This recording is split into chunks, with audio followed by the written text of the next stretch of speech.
Welcome to Webster Now with your host, Garrett Wagner. 250 years ago, a handful of people who agreed on almost nothing signed their names to a single piece of paper and bet everything on an idea. This summer, America turns 250, baby, so get ready. Now, just a quick reminder, everything here today is my perspective only. Nothing said reflects official town policy or actions. I've been sitting with that number lately, not the fireworks and the backyard cookouts, much as I love both. The promise underneath all of it that somehow held this country together through every argument America's ever had with one another. And there's a lot. Because you know what? We argue almost everything. It's a little bit in our nature. Thinking back, we like to picture the founders as these calm, wise committee, everybody nodding their head gently in agreement under a perfect blue sky. They were nothing like that.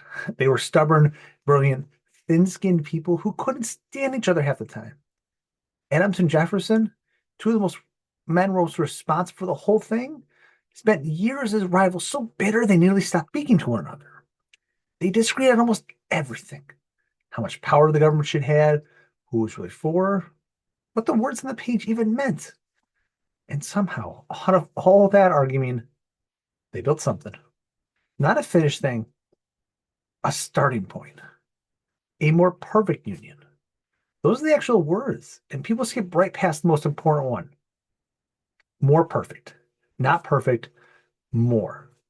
They knew they hadn't gotten it right, and they were practically telling us. They handed us a country that was unfinished on purpose and said, in effect, your turn. That's the part I love. The founders weren't a club that you had to be born into. They were the original troublemakers. People who looked at the way things were and said, we can do better. And we're allowed to say it out loud. Disagreement wasn't a flaw in what they built. It was the whole engine out of many, but a one that was always supposed to have room in it for people who see the world differently. And the way they chose to settle their arguments was the radical part. Not a king. Not whoever shouted the loudest. People showing up, town meetings, letters, votes, neighbors, making their case to other neighbors. The wildly inconvenient idea that ordinary people get to have a say in their own community, how it runs? Crazy. Now here's the part that still stops me cold. Adams and Jefferson, those two old rivals, they finally made peace later in life. They started writing each other letters, hundreds of them. Two men who fought for decades, reaching across the distance between them just to save each other's lives. And they both died on the very same day, July 4th, 1826, 50 years to the day after the country they argued into existence. Yeah, right, that stuff. 50 years in, the two men who were the argument died together on its birthday. That's not a sad story. It's the most American story there is. You can fight like cats and dogs over what this place should be and still be bound to each other by the fact that you both desperately love it. That's inheritance. Not a set of answers, a way of living together while we disagree about the answers. And all these years later, we're still the ones holding the unfinished part, still arguing, still here, somehow still one country. And you don't have to look far for that idea around here. It's printed right on the side at the edge of town. Our town is named for Daniel Webster, the statesman, not the dictionary fellow. Would have been cool. Though people mix these two up all the time. Back in 1837, he gave a speech on the courthouse steps in Rochester, and a group of Whig farmers from North Penfield happened to be in the crowd.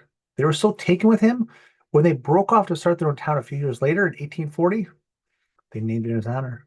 The funny part, Daniel Webster possibly never set foot here, never saw the place that carried his name ever since. Or maybe he did, and it was just lost to history. We may never know, or check out the Webster Museum and get the answer. But those farmers were really naming the town after, it wasn't a man. It was a line he was famous for.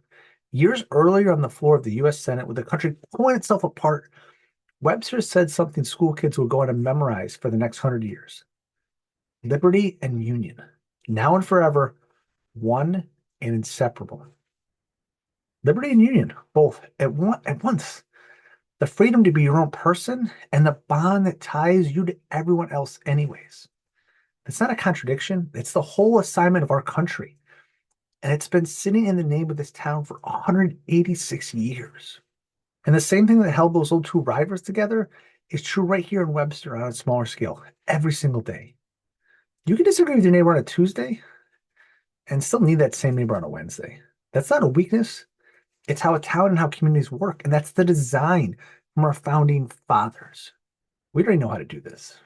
It's the volunteer firefighters who doesn't ask who voted for you before pulling in your driveway at 2 a.m. It's the stranger with the snowblower clearing the sidewalk for an older couple 3 houses down. It's the lake we all drive out to in the summer just to show up. It's our firemen's parades, 2 of them we all line up for. Friday night bleachers where the kids are on the field and the other half are up in the stands.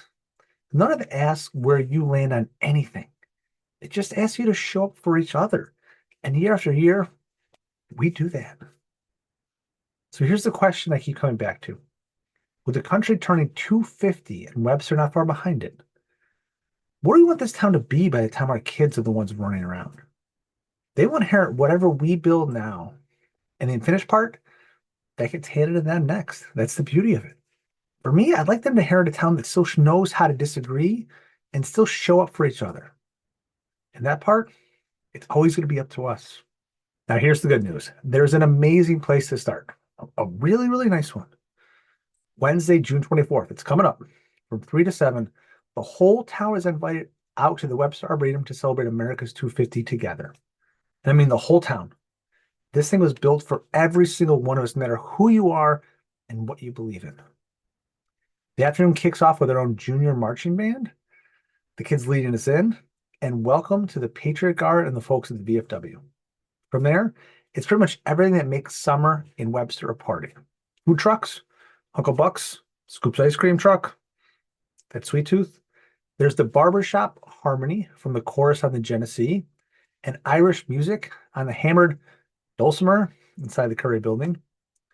There's the guy in the Revolutionary War regalia, because of course there is. Thank you, Michael.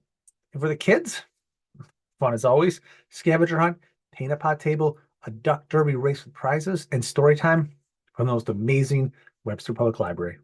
So my favorites, the folks from Ganondon, will be telling traditional Haudenosaunee, I'm sure I didn't get that right, stories, and sharing daily life of the Seneca people who were on this land centuries before any of us.